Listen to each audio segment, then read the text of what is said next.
Kaunist hommikut. Kuna käes on pühapäev, siis otse loomulikult me teeme täna pannkooke. Aga seekord me teeme pisikesi pannkooke õunatükkidega. Ja me ei tee traditsioonilisi pannkooke, kus kõigepealt käib muna. Ma panin siia kaussi lihtsalt kõige tavalisemat vett, poogen sellest piimast. Panen selle vee sisse ka kuigi palju soola ja kuigi palju ka suhkrut.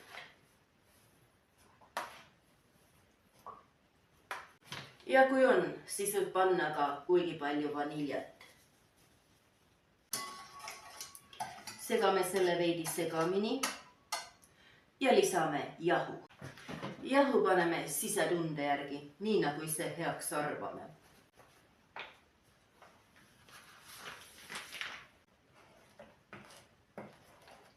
Ma panin siia väga vähe küpsetuspulbrit ja paar tera sidronihapet. Tegelikult ei pea neid kahte asja üldse panema. Hoopis tuleks panna lõpus soodat siia, aga soodat mul täna kodus ei ole. Ja sellepärast ma tegin nii, nagu ma tegin. Pannkoogimass on enam-vähem ja nüüd te kindlasti ootate, et ma paneksin siia sisse ka võid. Ei, seda ma ei tee.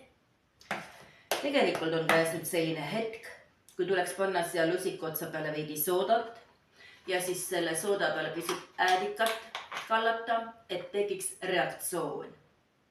Aga soodat mul ei ole kodus. Täna ei ole, vahepeal ikka on. Nii et ma panen törtsuga äädikat.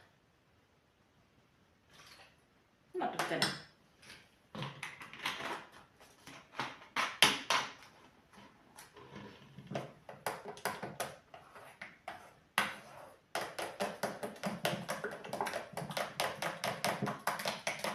Ja mis on pannkook ilma munata? Me paneme seda pannkoogi sisse ka muna. Tegelikult see nõks käib nii, et paned lihtsalt munad siia taigna peale ja lased taignal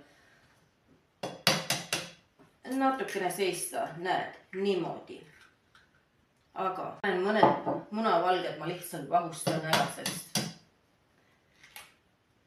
tuli lihtsalt selline soov.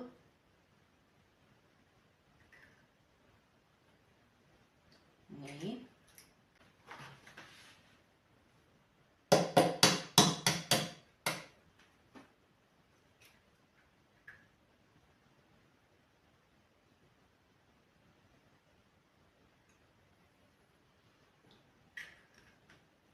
Ja niikaua, kuni see taigen siin seisab, ma koorin ja hakin õunad ära. Õunad on hakitud.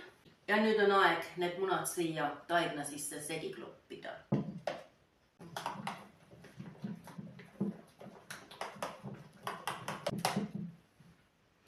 On selline päris ilus taigen. Ja nüüd me paneme need suvalise suurusega õunatükid siia taigna sisse. Minu meelest need õunatükid just ongi see, mis annab siin pannkoogile maitset.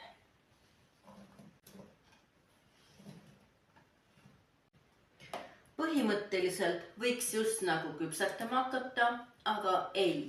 Need kaks munavalget, mis ma ennem kõrvale panin, ma panen neile umbes kuigi palju ka suhkrut. Kuigi palju, ma ei tea kui palju.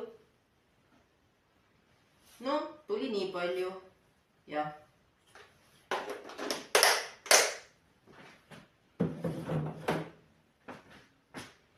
Pisut vaniljat.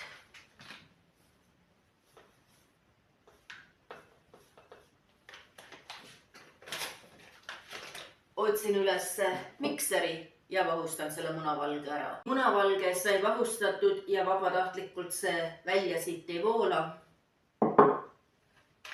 Ja mis ei tule vabatahtlikult, seda tuleb aidata, nii et paneme selle vahustatud munavalge siia pannkoogi taigna sisse. Segame selle munavalge siia taigna sisse kergelt segamini. Paneme pannile oliiviõli ja pannitulele.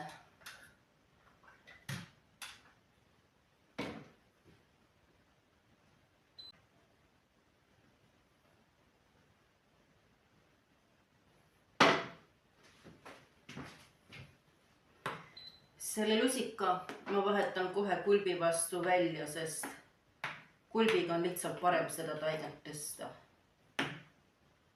Ma ei tea miks, aga ma panen pannkoogid algu põhja. Peaaegu alati suhkrut, sest nii on minu lapsepõlves kogu aeg tehtud. Ju see on lihtsalt harjumus. Kas see ka tegelikkuses vajalik on? No kes teab? Ma arvan, et ei ole. Ja nüüd kui õli säriseb, panen esimesed pannkoogid tulele.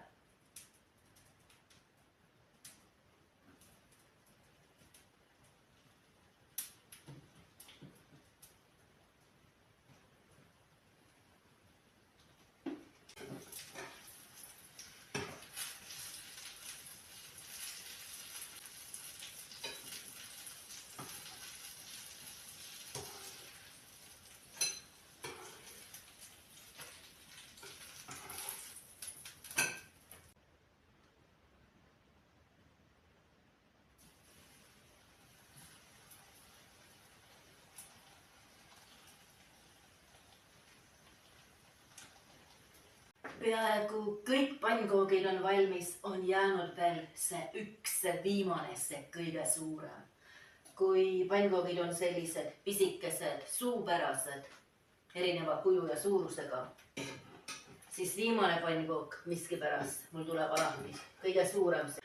Pannkoogide õuntega on valmis ja kõige parem on neid pannkooke süüa.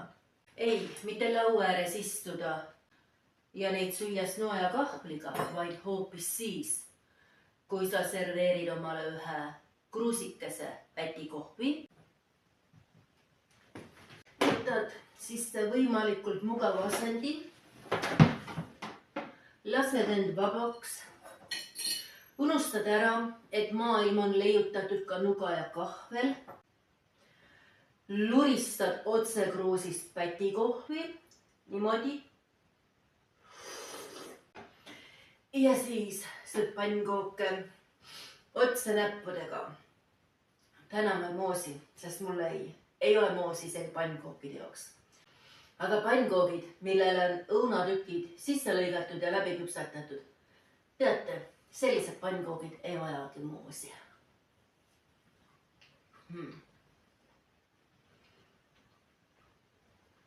Nii on juba palju parem.